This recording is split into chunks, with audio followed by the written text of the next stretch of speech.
बीते 8 सालों में राज्य के सिविल कोर्ट की सुरक्षा व्यवस्था जस की तस है। समय के हिसाब से सुधार नहीं हुआ है। जमशेदपुर सिविल कोर्ट के पेशकार राकेश पर हुए जानलेवा हमला होने के बाद एक बार फिर झारखंड में सिविल कोर्ट की सुरक्षा व्यवस्था पर सवाल खड़े हुए हैं। राज्य की सिविल कोर्ट की सुरक्षा व्यवस्था की स्थिति क्या है, देखिए इस खास रिपोर्ट में। सिविल कोर्ट जहां अपराधियों को सजा सुनाई जाती है, लेकिन जब यही सिविल कोर्ट अपराधियों का गढ़ बन जाए तो सुरक्षा पर सवाल उठना लाजमी है।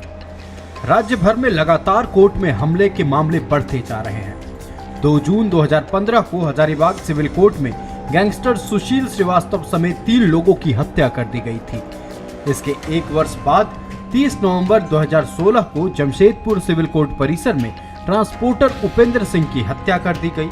मामले को देखते हुए हाई कोर्ट ने स्वतः संज्ञान भी लिया, लेकिन स्थिति जस की तस है। अब एक बार फिर 1 सितंबर को जमशेदपुर सिविल कोर्ट परिसर में एडीजे 1 के पेशकार पर हमला कर दिया गया। इस मामले ने तूल भी पकड़ा।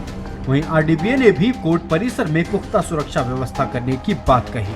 बात कर रहा हूँ, ये अलग नहीं ना है, ये भी शहर के साथ में ही है भाई। पूरे शहर से घुस के ही यहाँ कचहरी परिसर में आएगा। कोई कचहरी परिसर में किसी का रहना जाना तो नहीं है। यहाँ अगर कोई घटना घटती है और शहर से निकल जाता है और उसके ऊपर में कोई एक्शन नहीं होता तो इसका आप क्या कहिएगा। तो सरकार कचहरी परिसर में भी जो मेटल डिटेक्टर लगा हुआ है वो आप कुछ दिन आप देखे होंगे कि पूरा सुचारू रूप से चल रहा है, बाकी फिर वो वैसे का वैसे ही पड़ा हुआ है, तो उसका कोई माने मतलब नहीं है। देखिए, सुरक्षा कचहरी प्रीमाइसेस को सुरक्षा व्यवस्था लेकर के सरकार भी काफ़ी मतलब ध्यान दे रही है, लेकिन अभी जो मेटल डिटेक्टर लगा हुआ है वो काफ़ी समय से खराब है। इसकी सूचना हम लोगों ने न्यायायुक्त महोदय को भी दिया है, लेकिन अभी तक उसके ऊपर कोई कार्रवाई नहीं हो पाई है।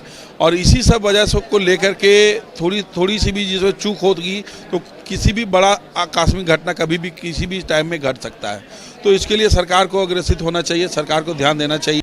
क्या ऐसे होगी सिविल कोर्ट की सुरक्षा? राज्य के 24 में से सिर्फ 8 जिलों के कोर्ट में है सीसीटीवी। 16 जिलों के कोर्ट में अब तक नहीं लगाए गए कैमरे। सिर्फ 955 पुलिस कर्मियों के सहारे पूरे राज्य के कोर्ट की सुरक्षा। हाई कोर्ट के 8 वर्षों के आदेश के बाद भी सुरक्षा व्यवस्था जस की तस। अब ऐसे में यह सवाल खड़ा हो रहा है कि क्या न्याय के मंदिर भी सुरक्षित नहीं रहेंगे? अब देखने वाली बात होगी कि हाईकोर्ट के आदेश पर कब अमल किया जाएगा। राज्य के अलग अलग कोर्टों में 2015 से 23 के बीच दर्जन भर घटनाएं घटी हैं। इसमें कई ऐसी घटनाएं हैं जिसमें कैदियों की हत्या तक कर दी गई है। हालांकि इन सारी घटनाओं के बाद झारखंड हाई कोर्ट स्वतः संज्ञान लेकर सुनवाई किया और राज्य सरकार को सिविल कोर्टों की सुरक्षा व्यवस्था चुस्त दुरुस्त करने का निर्देश दिया। लेकिन जिस तरीके से लगातार घटनाएं घट रही हैं, इससे आप अंदाज़ा लगा सकते हैं कि सरकार ने उन निर्देशों को सख्त पालन नहीं किया जिन निर्देशों से सिविल कोर्टों की सुरक्षा व्यवस्था मजबूत की जा सकती है।